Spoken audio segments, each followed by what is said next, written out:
Nous allons prier. Ce matin, Seigneur, je te dis un grand merci.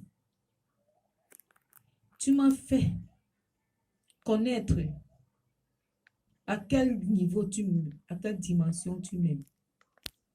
Et moi également, j'ai réalisé que tu m'aimes vraiment.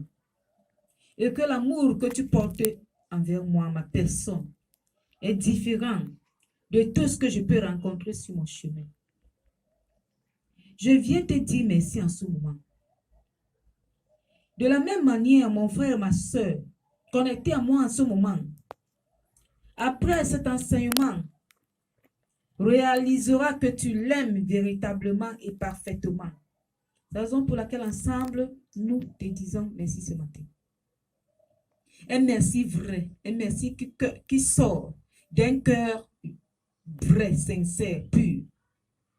Seigneur, que ton nom soit béni. Merci encore. Merci. Bonjour, chers frères dans le Seigneur.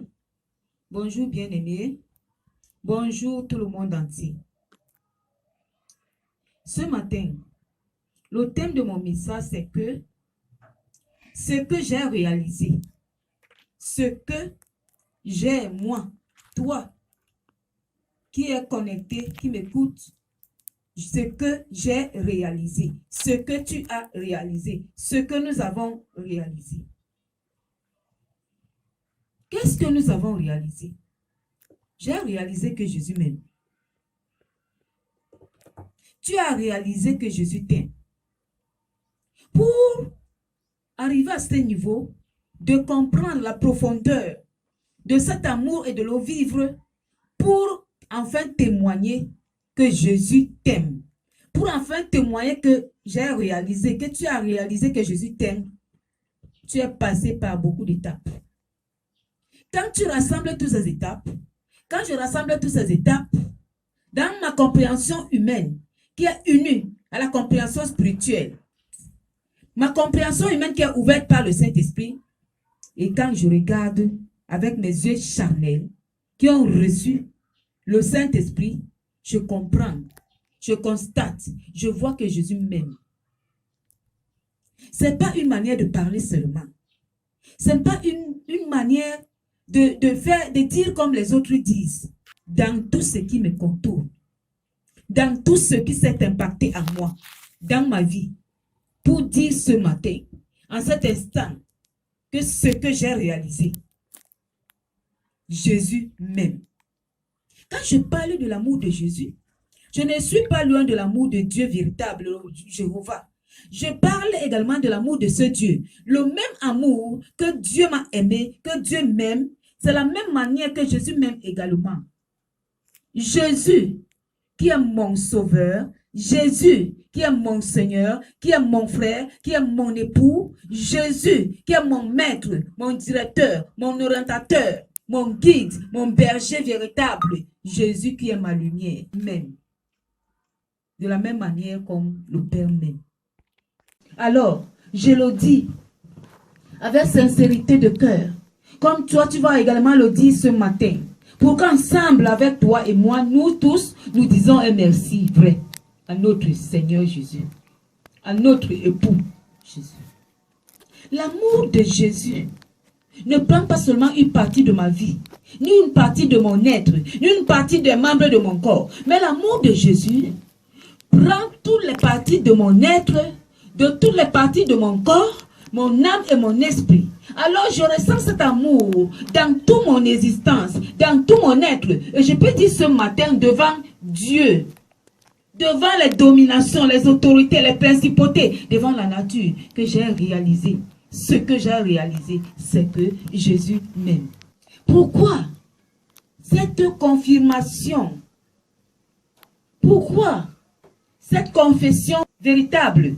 C'est tout simplement parce que j'ai rassemblé sur mon chemin des étapes de ma vie, les étapes inférieures de ma vie, les étapes moyennes de ma vie, les étapes supérieures de ma vie.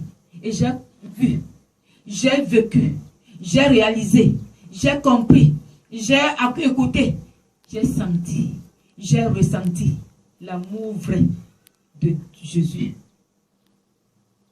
Et quand je l'ai ressenti, et comme je le ressens, comme je continue à le ressentir, de même que toi qui m'écoutes, de même que toi, mon frère qui m'écoute, je vois qu'il n'y a pas de comparaison.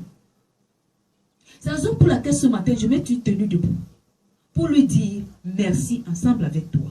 Avant de continuer à reconnaître cet amour véritable de Jésus, je vais d'abord lire Deutéronome chapitre 28. Deutéronome nous parlait des bénédictions. Nous allons écouter cette parole. Si tu obéis à la voix de l'Éternel, ton Dieu, en observant et en mettant en pratique tous ces commandements que je t'ai prescrits aujourd'hui, l'Éternel, ton Dieu, te donnera la supériorité sur toutes les nations de la terre. Alléluia. Si tu obéis, il te donnera la supériorité de toutes les nations de la terre. Le Seigneur, ton Dieu. Quand je me regarde dans tout ce qui s'est passé dans ma vie, depuis mon enfance jusqu'à aujourd'hui, je comprends véritablement. Ce n'est pas parce que j'ai obéi au commandement de Dieu, mais c'est parce que Dieu s'est décidé de m'aimer. Et c'est dans l'amour de Dieu que je vivais et que je continue à vivre que je dois maintenant l'obéir. Que j'ai reçu la confirmation, j'ai reçu le désir, j'ai reçu la détermination, la décision, la force de l'obéir. De même que toi, ma soeur, mon frère qui m'écoute. C'est la raison pour laquelle je lui dis grandement merci. Il y a des hommes dans le monde qui peuvent dire que Jésus l'aime parce que Jésus les a donné de l'argent, parce qu'ils avaient un problème quelconque et Jésus a donné la solution. Je ne suis pas au niveau de cette bénédiction à ce niveau-là. Je ne suis pas dans cette dimension-là. Que parce que je ressens que Jésus m'aime, parce qu'il m'a donné à manger. Je ressens que Jésus m'aime parce que ce Jésus-là m'a donné une maison. Je ressens que Jésus m'aime parce que ce Jésus-là m'a donné les voitures, les richesses de ce monde. Ce n'est pas à ce niveau. Mais je suis dans la dimension où Jésus ne m'a pas laissé mourir. Parce que il m'aime. Et il a besoin de déposer son amour dans ma vie. La même chose comme toi. Jésus, dans toutes les confrontations, dans toutes les dimensions de la vie, Jésus ne m'a pas laissé mourir. Quand quelqu'un veut que tu vives, c'est parce qu'il te trouve important pour lui. Et c'est parce qu'il t'aime également. Dans le Deutéronome 28, là, j'ai pris juste ce verset, le verset 1. Si tu obéis à la voix de l'Éternel, je le relis encore, ton Dieu, en observant et en mettant en pratique tous ces commandements que je t'ai prescrits aujourd'hui, l'Éternel, ton Dieu, te donnera la supériorité sur toutes les nations de la terre. Quand on parlait de supériorité sur toutes les nations de la supériorité ici, ce n'est pas dans la dimension des biens matériels, non. C'est dans la dimension de la manière où le monde a décidé que tu ne vivras pas, mais lui, il a mis le cachet que tu vivras. De par la conception dans le ventre, les entrailles de ta maman, dans les entrailles maternelles, le monde a décidé que tu ne vivras pas. Il y a des hommes qui se sont disposés, qui se sont consacrés, qui se sont tenus debout. Ils ont décidé, ils ont dit que toi, tu ne vivras pas. Tu vas mourir, peu importe le temps, la période. Ils préfèrent se livrer à la mort. Ils préfèrent se livrer à tout. Ils préfèrent perdre tout dans leur résistance. Mais toi, tu ne vivras pas. Ils ont formé des réunions à tous les niveaux. Ils ont rassemblé toutes sortes d'armes dans le monde entier pour chercher à te tuer à tous les niveaux. Ils ont intégré ta personne dans ton secret. Ils t'ont trouvé dans le secret. Ils t'ont trouvé dans la cachette. Ils t'ont trouvé dans l'exposition. Ils t'ont trouvé partout. Et ils ont mis les pièges partout. Ils ont tendu les pièges partout. Ils t'ont envoyé la mort partout. Ils ont relâché la mort partout. Ils ont contaminé la mort même dans l'atmosphère, même dans l'oxygène, pour que tu meurs. Jésus a dit, toi, tu ne mourras pas. Malgré la manière où tu as aimé ces hommes-là, malgré la manière où tu les considérais, tu savais qu'ils étaient avec toi, ils étaient pour toi, ils sont avec toi. Mais jusque-là, leurs pensées étaient noires contre toi. Les pensées étaient le contraire de la tienne. Alors, ils ont décidé que toi, tu ne vivras pas. C'est pas parce que tu étais riche. C'est pas parce que tu es riche. Ce n'est même pas parce que tu es plus géant ou costaud ou grand ou beau ou bête. Non. C'est tout simplement parce que ton existence dans le monde les gêne, les dérange. Alors toi, tu ne dois pas vivre. Et la vie est tout ce que j'ai. La vie en Jésus est tout ce que j'ai. Je ne parle pas des biens de ce monde. Je parle de la respiration, de la vie qui me conduit à accomplir mon destin sur la terre. Je parle de la respiration, la vie qui te conduit à accomplir ton destin sur la terre. Il s'agit de ça. C'est-à-dire de ce qui concerne uniquement l'œuvre de Dieu. Dieu, c'est tout. Je ne parle pas d'autre chose. Je parle de ce qui concerne uniquement l'œuvre de Dieu. La vie pour accomplir ton dessein sur la terre. Le dessein de Dieu dans ta vie. Le dessein de Dieu avec toi. C'est-à-dire la vie pour t'occuper des affaires de Dieu. Ce que j'ai réalisé. Ce que tu as réalisé. Ce que tu vas réaliser. Que Jésus t'aime beaucoup. Jésus t'aime. C'est pas parce que j'ai prié. C'est pas parce que je me contrôlais trop. C'est pas parce que tu te contrôlais trop. C'est pas parce que j'avais l'armée des garde-corps tout autour de moi que tout ce que l'ennemi a planifié n'a pas pu m'atteindre pour glorifier l'ennemi. Mais c'est tout simplement parce que Jésus m'aime. L'amour de Jésus a été couvert dans mon être comme une cuirasse et a rejeté la mort des ennemis. Alléluia. C'est ce qui t'est arrivé, ma soeur, mon frère. L'amour de Jésus a empêché les flèches de l'ennemi de t'atteindre. Parce que l'amour de Jésus m'a enveloppé. Jésus m'a mis dans son amour, dans le noyau de son amour. Jésus t'a mis dans le noyau de son amour. Alors, tous ces espoirs, des combats, des attaques qui venaient pour m'ôter la vie, pour t'ôter la vie, Jésus les a rendus nuls et sans effet. J'ai réalisé quelque chose. Ce que je réalise, c'est que Jésus m'aime. Et ce que tu réalises, c'est que Jésus t'aime.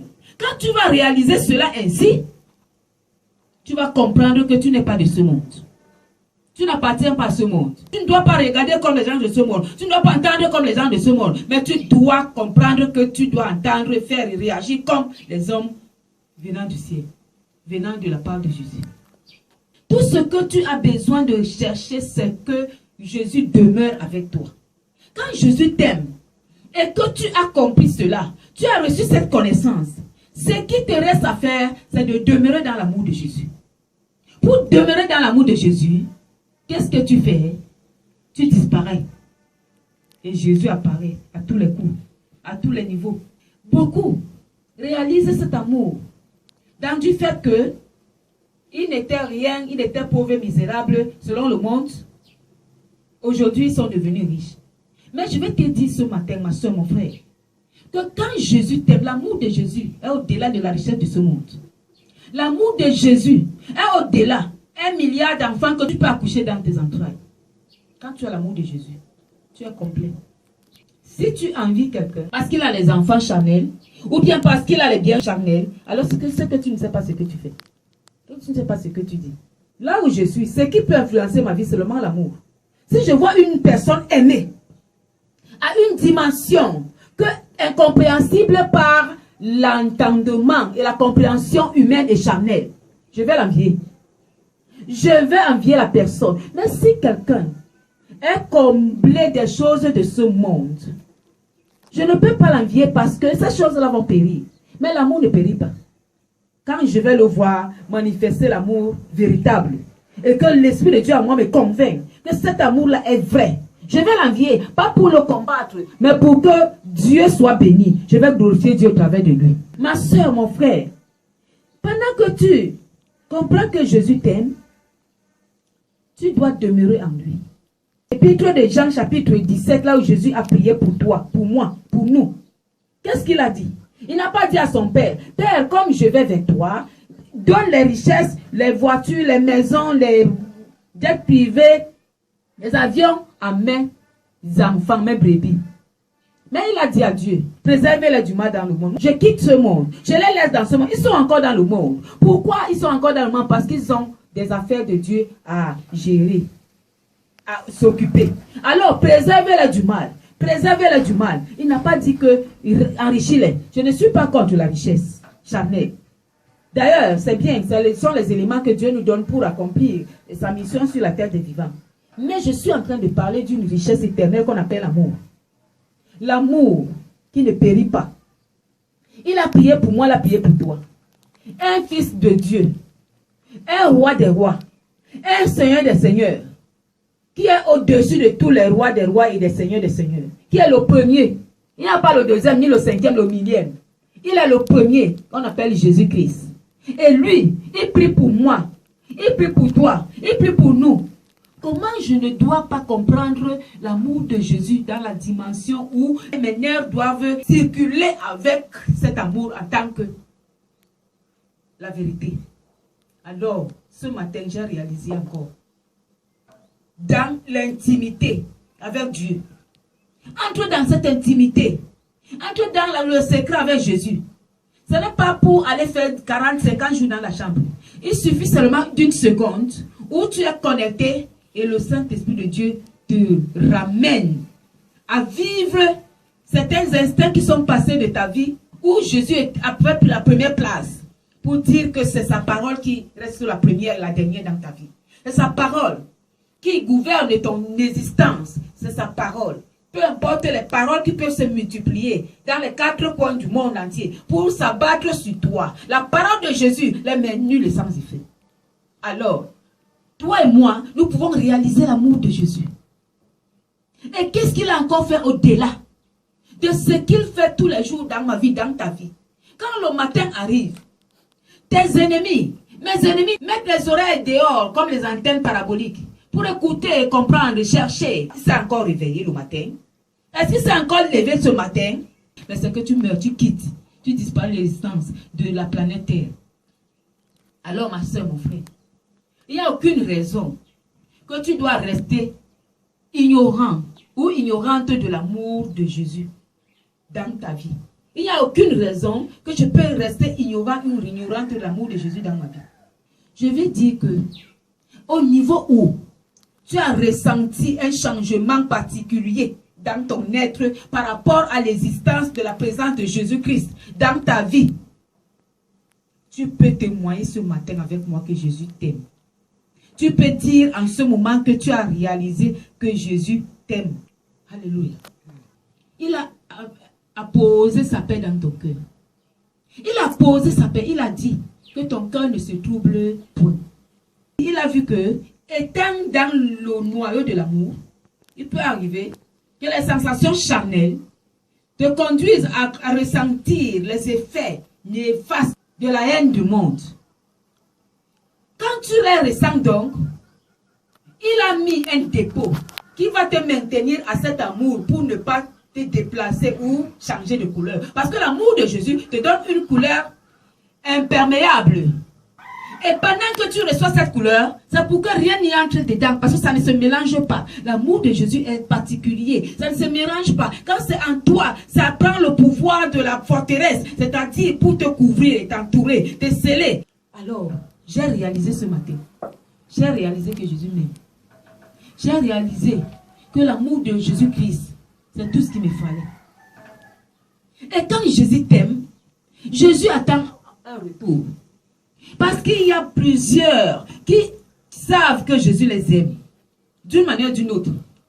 Mais ils ne réalisent pas le retour. Jésus a besoin également de vivre notre amour, l'amour que nous lui donnons en retour. C'est-à-dire que nous soyons prêts à affronter ce qu'il a préparé pour nous, pour déterminer, pour expliquer notre amour en retour. Alléluia. Jésus nous aime, Jésus m'aime. Il laisse la lumière éclairer le cœur des hommes hypocrites. Il laisse tout cela. Ce n'est pas au niveau où c'est le matériel qui intervient. Je ne parle pas du matériel. Et quand il le fait maintenant, il te regarde. Et laisse-moi te dire qu'il a confiance de toi. Il sait que la dimension que tu as compris, la profondeur de la base de son amour vis-à-vis de ta vie, toutes ces attaques-là, les flèches-là, ne pourront pas te renverser. Parce que tu es soutenu par l'amour de Jésus. Tu es scellé dans l'amour de Jésus. Alors, tout ce qui peut venir là, vont trouver cet amour et l'amour va amortir le choc. Quand les choses vont arriver. La chair peut sentir mal, mais le pouvoir de cet amour va maintenir l'esprit et tu vas demeurer ferme. Tu demeureras ferme. Pas parce que tu as le pouvoir pour combattre cette puissance, mais parce qu'il y a l'amour qui est venu détruire la haine. L'amour de Jésus en toi est là. Il manifeste ça parce qu'il savait qu'à un moment donné, ou des moments de ta vie, des périodes de ta vie, tu vas vivre la haine. Raison pour laquelle, par moment, on peut regarder quelqu'un, on ne le comprend pas. Tu peux regarder ton frère, tu ne le comprends pas, ta soeur, tu ne le comprends pas. Parce qu'il est bâti dans l'amour. L'amour qui alimente tout son être spirituel et contamine le physique. Alors le physique n'a plus de pouvoir pour réagir à sa guise. Mais le physique est tenu par la puissance de l'amour qui est rempli dans l'esprit.